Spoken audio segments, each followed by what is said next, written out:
কিছু আগে আমার বড় মেয়েটার গায়ে আসলি জানেন বড়ি বড়ি, হ্যাঁ আমি শিঙি মাছ মানসালাম, আমি কোনো ডাক্তার ফাক্তার দেখাইনি, দিঘিতে আমি 2টা শিঙি মাছ সার্গি দিয়ে আসবো। কি মাছ? শিং মাছ, শিং মাছ। ও আচ্ছা আচ্ছা।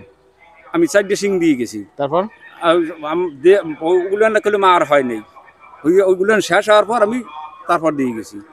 আসলি তো মনে করেন যে আপনার, আমারও ছোটবেলায় অনেকে দেখেছে হয়েছে, হ্যাঁ ও কিছুদিন পরে এমনি ঠিক হয়ে যায় আর কি, উঠে ভাতের মতন উঠে যায়, বুঝছেন না? সে সময় কিন্তু তার কোনো আপনি আসছেন কেন?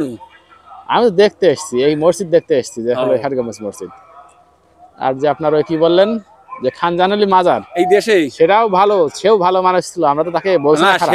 সে যেমন কিন্তু ঠিক আছে, আপনি যে মুরগিটা কিংবা যে গরুটা দিচ্ছেন, সেই মুরগি কিংবা গরু বিক্রি করে ওখানে যারা ইয়া আছে, কি বলে খাদেম আছে, তারা মনে করেন যে নেশা করে বেড়াচ্ছে, ওরা খাইয়া লাই দেয়, নেশার কাজে এখানে টাকা দাও, ওখানে টাকা দাও। এখন যদি ওই টাকাটা মনে করেন ইচ্ছে মতন আমার যে জায়গা মনে হবে আমি সেই দিয়ে দেব। ওই টাকাটা যদি ওরা একটা মসজিদ কিংবা একটা ভালো কাজে লাগাইতো তাহলে কোনো সমস্যা না, কিন্তু ওরা তো খারাপ কাজে লাগাচ্ছে, এই জন্য ঝামেলা। এই জন্য ওই টাকাটা মসজিদের দান বসকা দিয়েছি। হ্যাঁ, সেটা যদি মসজিদের সঠিক পথে যায় তাহলে হয়তো বা সমস্যা নেই, আপনার সওয়াব হবে, হয়তো বা দেহার মালিক কে? আল্লাহ, অবশ্যই আল্লাহ। সেটাই বলছি যে আপনার হয়তো বা ইচ্ছা ঠিক আছে, আমি যাই, আমি ব্যস্ত। তো ঠিক আছে, ভালো থাকবেন, হ্যাঁ অনেক কথা বললাম। তবে আপনি ওই যখন টাচ মোবাইল চালান,